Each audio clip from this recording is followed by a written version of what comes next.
Samantala, Idol, arestado po ang isang 63 years old na lalaki po matapos sa pilitang pasukin ng bahay ng anak ng kanyang kinakasama sa San Fabian, Pangasinan.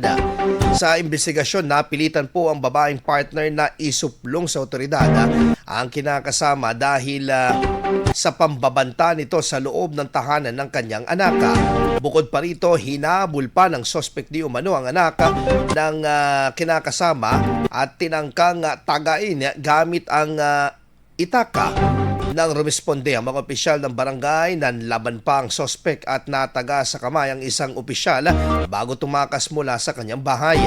Kalaunan ay naaresto rin ng kapulisan ang suspect, ngunit bigong na ma-recover ang ginamit niyang patalim. Nasa kustodiya na ng kapulisan ang suspect para sa kaukulang disposisyon. IFM News. IFM News. IFM.